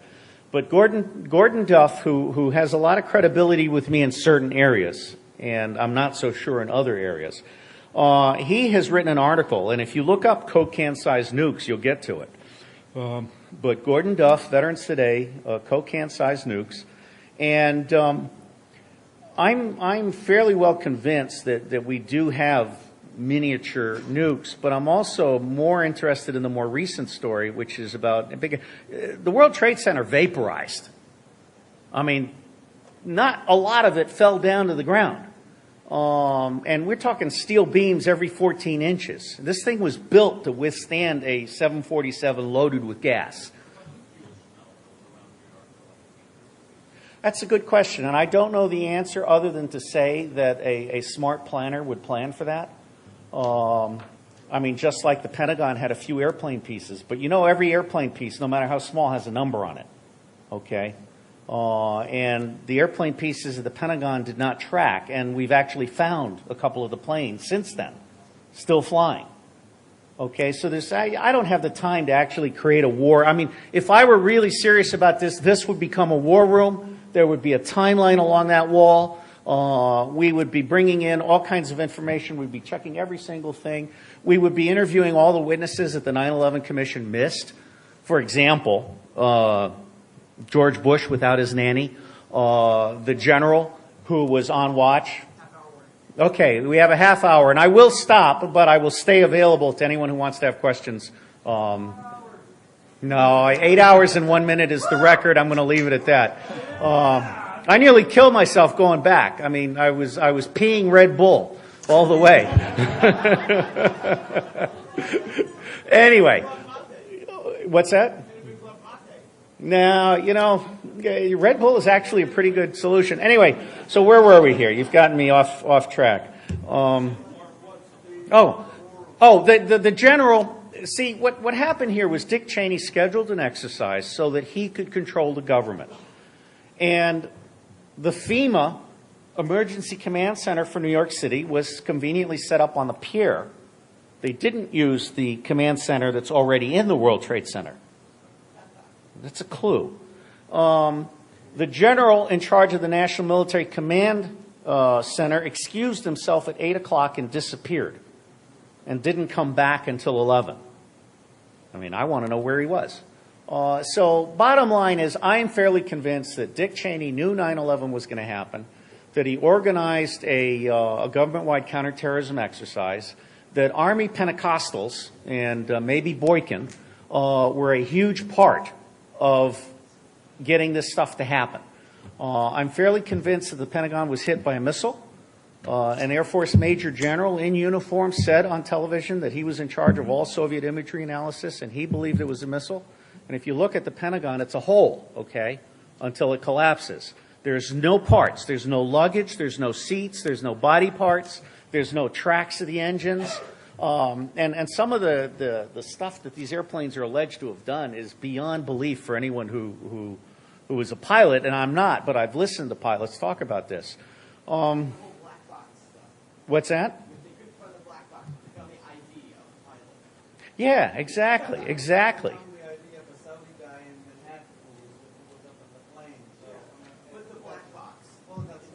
Well, see, but what's fascinating to me is those of us that read and think can pick this apart, but the larger public is just amazing. It's amazing. So go on, another question. Oh, now for something completely different. Okay. I just wonder if you have any comments on the geopolitical implications of the opening of Burma to the West. Discuss among yourselves. First off, Burma hasn't opened to the West. Well, my impression is that it seems to be coming because there was an election held last fall that seemed, to put a more democratic government in place, and that seems to be what. I think history has its own timeline. And the book that I recommend for people who really want to understand what's going on in the world is Ambassador Mark Palmer's book, Defeating the Real Axis of Evil. I mean, it's a simple book that outlines the 44 dictators on the planet, only one of whom, now Egypt, okay. So basically there's still 40 dictators on the planet, and we still have a two-party tyranny in the United States. The United Kingdom is hosed. I mean, the city of London, the Queen just got hit for having her money in a bank that's running drugs into the U.S. She was not happy. I mean, what? I don't know, but whatever bank the Queen of England was using was apparently a big pusher for the dope. There's an excellent book on the UK dope stuff coming into. I like Progressive Press, I think it's called. They've put out a number of interesting books. So, all this stuff is out there. I think democracy will find its way, but education has to come first. And so I'm not looking for a silver bullet exactly, but I'm really, really interested in the idea that one handheld device, however simple it might be, can connect a person to answers. And I mean, some of the stuff that's being done with SMS text to get prices and stuff. And then, of course, how many of you have heard of international crisis mapping? It's absolutely spectacular. Okay, Patrick Muir is one of the geniuses of our era. And so what you have now is when Haiti happens or other things happen, all of a sudden the cell phones start texting in Swahili or Creole or whatever, and someone in the diaspora that also speaks English is then plotting this stuff onto a map. So look up international crisis mapping. That's where I think we're going in terms of public education and stuff. So let me get to someone behind you now. You seem to think that we are heading towards a revolution in America. What chance do you think the American citizens have against the most powerful army ever to grace the earth? It's not the most powerful army on the face of the earth. The Vietnamese army is the most powerful army on the face of the earth. You really got to understand, and don't get me wrong, because I very foolishly turned down a backseat license in an aircraft to be an infantry officer. 4% of the force takes 80% of the casualties and gets 1% of the budget. Okay? I mean, we're fucked. We're still using the Mattel toy. The M16 is a worthless piece of shit beyond 300 meters. And there's a brilliant, brilliant War College study by a major on comparing that with what the Taliban is using, which is good at 750 meters. The Chinese have a term for it from the Vietnam era, paper tiger. Okay? We can't fucking move without having 3 contractors per soldier. That's not a powerful army. That is an army that has forgotten how to fight. It's an army that will not do well. It has not done well. Coinsock. I mean, Petraeus he's a nice guy, but he's a fraud. And so is that Australian, the accidental American, Kincullen. What's that? No. We used to have Marines. Now we have Army Light. And the Marine Corps has lost its integrity.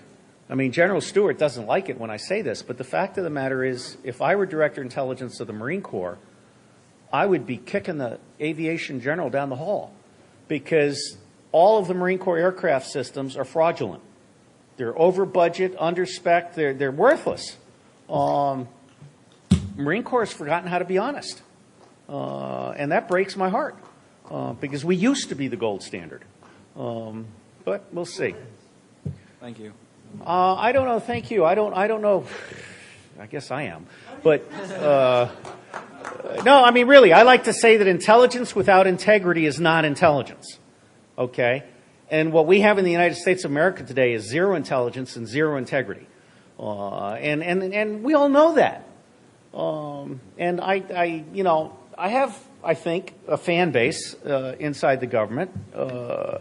I have not been interfered with, and my best sense is a third of them don't know who I am, a third of them think I'm a fucking devil, and a third of them think I walk on water and I'm a legend in my own time. I wish they'd throw money. But the reality is there is no government employee that actually wants to be an abject failure, except for all the people sitting at desks in the IRS. But, the reality is everyone has their pride and their sense of purpose and stuff like that. But what we don't have in the United States is leadership.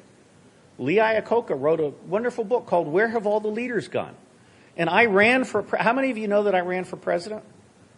All right. I ran for president for 6 weeks. From like December through February, more than 6 weeks, okay?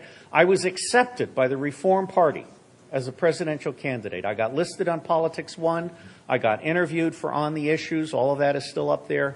I created a website called BigBatUSA.org where I put all of my ideas. And I ran for president for 3 reasons. One, I was unemployed and I figured anything I could pick up from Indiegogo would be good.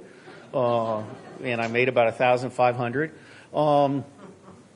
2, I wanted to put on one website a serious presidential candidate offering. And Romney and Obama cannot match me.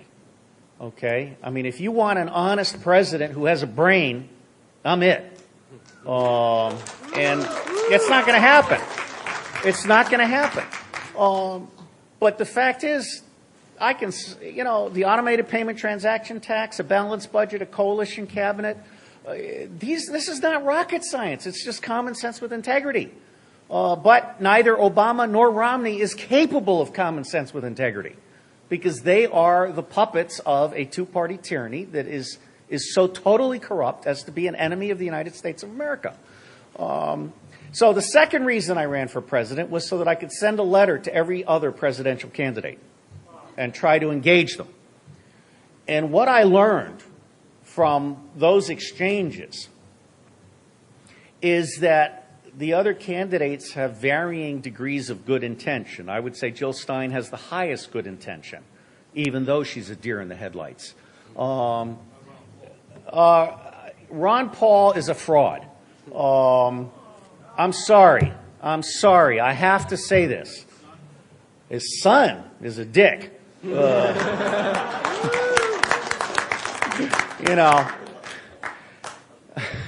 Don't make me go there. I'm trying to think of a variation on George Bush, born with a silver foot in his mouth, and Rand was born with a silver corn cob. Anyway, basically, he's been groomed by his dad, and what happened, and I had a good conversation with someone from Texas the other day, basically, Ron Paul's been bought off. They gave him a district. They kept him happy. He's a multimillionaire. He's dropping out. He did not confront Romney. He did not do what he should have done. In my view, Ron Paul and Dennis Kucinich should have answered my letter, and they should have sponsored an electoral reform summit, and they should have gone all in to make 2012 the year in which we take this country back. It was doable. It's still doable. Why didn't he? Because he's a worthless sack of shit with too much money and not enough balls. I mean, really, I don't mean to be mean to Ron Paul. I want Ron Paul on my cabinet. And if you look at the coalition cabinet that I put up, Ron Paul is slated to be the guy who closes down the Fed and that gets rewarded as becoming Chief Justice of the U.S. Supreme Court, which is my revenge for Citizens United. And I think Ron Paul would be a great Chief Justice. But he doesn't have what it takes to actually confront evil in his time. Okay? And so I treasure Ron Paul and I treasure Dennis Kucinich, but neither one of them is capable of being a leader because they don't have the balls to do what needs to be done right now, even though they have the gravitas and the personal standing to actually make a huge fucking difference. Imagine if Ron Paul and Dennis Kucinich sponsored an electoral reform summit and got Rocky Anderson and Gary Johnson and Buddy Roemer and Cynthia McKinney and Jill Stein and Victor whatever from the Constitution Party to show up, it's game over. Because there's a statement of demand, There is a 11-point Electoral Reform Act that we all created. It's game over. We say you pass this act, which is within Congress's power, you pass this act within 30 days from today, or we're going to burn your fucking office down. Okay? This is not rocket science. But I can't get anyone to listen to me. Yes, sir. Okay, so I'm wondering what you think about the idea that people might be able to change the world by creating groups of like-minded individuals to kind of shelter themselves from the larger society, to kind of create mini societies that are more in line with what they want out of society. Creating like intentional communities. Right, or absolutely. I love it. Do you think there's a future in that? It's already here. Well, a larger future, more than just like hundreds of intentional communities that are like dozens of individuals, but more like hundreds of individuals and hundreds and one of my favorite people is Barbara Marx Hubbard, and I don't know if anyone knows this. I had to learn it from her. She was the second female vice presidential candidate with Ferraro. She actually came up through the floor and was a legitimate party candidate to be vice president the same year that Ferraro was the party choice. She's written a book about conscious evolution. I think we're in the process of evolving. And I believe that intentional communities are not only inevitable, they're the only alternative. You cannot fight the U.S. government with violence, particularly now that all the local police forces have gotten addicted to Homeland Security money. They all have tanks. Yellow tanks, did you say? They all have tanks. Yeah. Tanks and SWAT teams and listening devices and heat sensors and what's that? Well, yeah, they're their own intelligence after a fashion. Dave Cohen means well, but I don't think there's a lot of intelligence in the NYPD because if there were, it would be a completely different situation. They're basically an industrial era police force. They're an industrial era intelligence operation. They're not a modern operation. And it really scares me to know that NYPD thinks it has the authority to shoot down an airplane and the capability to do so. So go on, please. How do you think we could start enticing people into a life where you kind of give up this mainstream reality? I don't think you're going to have to entice them. I think they're going to come running to you when mainstream reality fails. Well, maybe what do we do in the meantime? Because it seems to be working pretty well, or at least a lot of people seem to be happy in it. Well, here in New York City, I would start growing urban farms. I mean, it costs a lot of money. What's that? It costs a lot of money to get real estate in New York. I mean, no, it doesn't. Rooftop gardens. Only if you can find the right roof. Well, come on, stop making excuses. There's a wonderful woman. Wonderful land that we could buy but there's right outside also the a wonderful city, woman. There's a wonderful woman, a black woman, I think, from Brooklyn, who gave a briefing at Bioneers a couple of years ago. And there's actually a movement to try and turn rooftops into gardens. I think that's worth pursuing. You can also do hydroponics. There's a Swedish or Norwegian outfit now that sells a $200 rooftop hydroponics kit. And so you can start growing stuff there. And I'm not ready to do that. I'd rather do a sailboat and be ready to just cast off. And deplete fisheries? You see, part of the problem is I've still got to put 3 kids through college. But if I can lose enough weight and live 20 years, then, yeah, around the world is about right.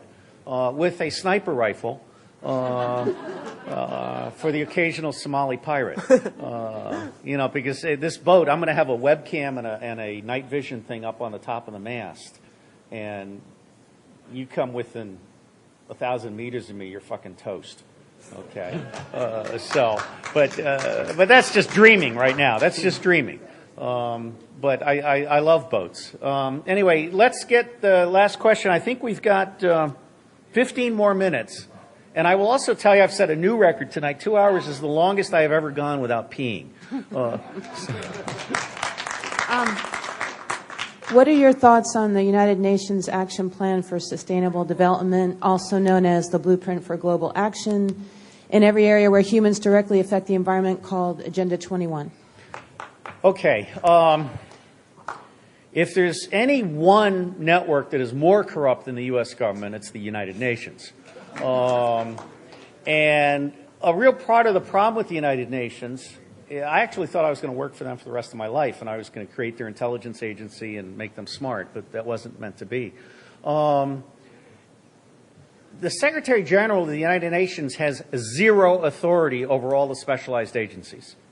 Okay? Those are all little fiefdoms, and they're all in incestuous relations with their funders, and they're all doing things that don't work. Okay? The United Nations is largely worthless in practical terms, from my point of view.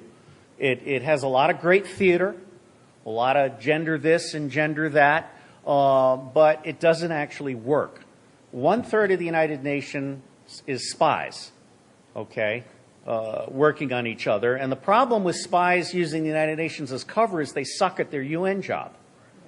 Another third of the United Nations is the idiot nephew of the village chief who has been brought in to have a sinecure in the United Nations, which means essentially that 1/3 of the United Nations is actually carrying the whole thing. Okay, so the UN is a total clusterfuck. Now, I also think that the UN is basically theater. Okay, it's like NATO in a way, although NATO's become more dangerous lately. It doesn't have its own intelligence. It doesn't have its own way of getting at the facts. It's reliant on the member states telling the UN what reality is. And it really is completely out of touch with modern technology and with the possibilities. I mean, I've envisioned a global range of gifts table so that you can actually connect a person with the need with a series of people who can meet that need, and you can have accountability for meeting the need all the way along. Imagine a farmer in Rwanda using a 1950s Romanian water pump, and one of the pieces breaks. So a tourist takes a picture of that piece and uploads the need with a geospatial coordinate. A Romanian engineer says, I have a lathe in my garage, I can build that, but I can't afford to ship it back. A German comes in and says, I will pay for the FedEx from there to there. And then someone in the capital city or whatever says, I will take receipt of the FedEx and deliver it to the village, and I will post a photo of the working pump once it's done. Okay? We're not very far from that. I mean, you've got guys doing wonderful things like twittering for $200 to build a well in Africa, and the next day, I hope it's not the same well that keeps appearing, but the next day there's a picture of the well with your name on it. Okay, that's really cool. So the United Nations, in my view, is part of the theater. If I were God, I would basically kick them out of town and turn that place into a park. I mean, I'd get rid of the building, and I'd create a marina right there for my boat. Well, Rockefeller gave it to the United Nations. Mic check. It's USO. Yes, sir. I'm afraid they're going to turn our country into Haiti if they got too much power. Well, yes and no. We're not Haitians in the sense that I think there's still America the Beautiful. And this is a very rich country. It's just we've been letting the crooks run the place. So I actually don't think we're going to turn into Haiti. I think, you know what? I think we're about to have a national enema. Okay? Sorely needed. Sir. Okay, this was one quick comment. You're talking about making the UN smart. Making the UN smart is like trying to teach a donkey to read, okay? It's not going to happen. Yeah, all right, so get rid of them. I tell you, see, the United Nations is an industrial era model. It's all these stovepipes and very ignorant stovepipes, and there's no orchestration. See, what I'm working for is, if you look up M4IS2, it stands for multinational, multi-agency, multidisciplinary, multi-domain information sharing and sense-making, M4IS2. That plus open source everything are the two things I'm thinking about these days. Drink. So those are the two things I'm thinking about. And what this really boils down to is we're about to start realizing that all these experts, all these think tanks have their head up their ass. And it's time to actually get real people to connect with real facts and have real solutions that are tangible. We've been sold a bill of goods. I mean, you know, all these financial derivatives, Bill Greider, 10 minutes. Or is that 10 seconds? Minutes, okay. No. I really do have to pee in exactly 10 minutes. No, you look kind of threatening and menacing, and okay. So what I think is actually happening here is we're getting very close to the point where we can swarm a problem with the right knowledge, the right mix of people, the right skills, and so I'm actually an optimist, and I'm not angry at the U.S. government. Again, it's good people trapped in a bad system. Now, Jim Clapper had a chance to make me a special assistant for innovation, but I guess I scared him. So sorry about that. But I think it's going to happen anyway. And my chapter, 2012 preprint, The Craft of Intelligence, is as good as I can get on where I think we're going. And I will tell you, the future of intelligence is not federal, not secret, not expensive. It's us. So I'm actually feeling pretty positive. It's too bad digital money doesn't burn. I personally think, John Raymer did something with Intera. I personally think we should move all money into community banks. All money should be asset-based. All loans should be local. All absentee landlords should suffer eminent domain repossession.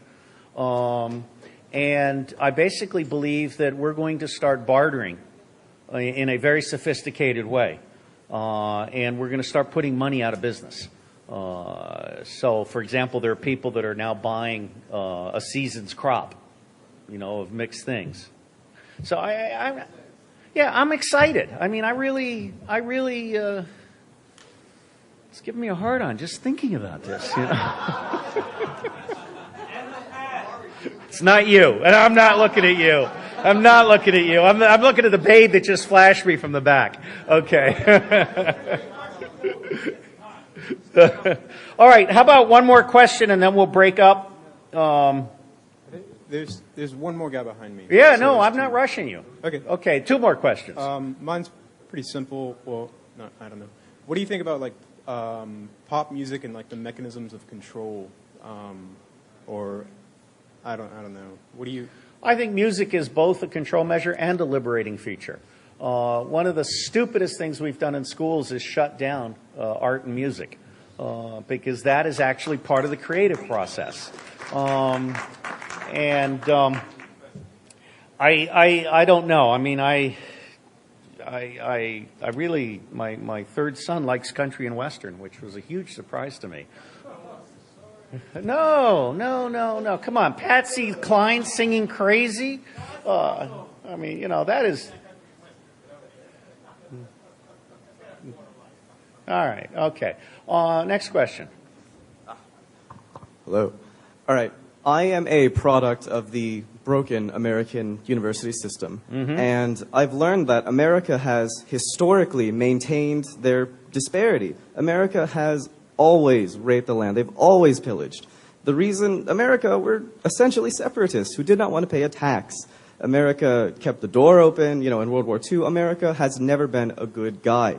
So are you saying that America is, as we are today, is a result of a select few in office? Is it not the result of its people who put them there? Is it not a result of everyone in this room? Are we not at fault for the sins of our country? Yes. And I like the point that you've made. It's a very important point because I tell people that if we don't impeach our government, then the rest of the world should hold us accountable. And the crimes that Bush, Cheney, and Obama, Biden. But it's not about the government. It's about our people. It's a fundamental mindset, which we have. It is. It's wrong. Yes, it is. Yes, it is. So and then we why not genocided blame... the Indians, And we've totally fucked over the blacks, and now we've totally fucked over the whites. So now we'll have a revolution. So it took us. So we finally had to fuck ourselves before we could finally realize how fucked we were. I don't want to watch that. It's happening though. Everyone in this room. Well, yes and no. You can say how smart we are. You can say, we're smart. Everyone else is stupid. No, actually, a taxi driver in South Africa knows more about this country than most people in the United States. I believe it. No, look, I can't. You can't get me mad at the USA. I'm pretty pissed off at the USA. I'm shocked and I'm ashamed of a lot of things, but the actual heart of this country, I think, is very, very good. And Washington is not at all representative. What? We're founded on disparity. Okay, take it outside. Take it outside. Next question. Okay.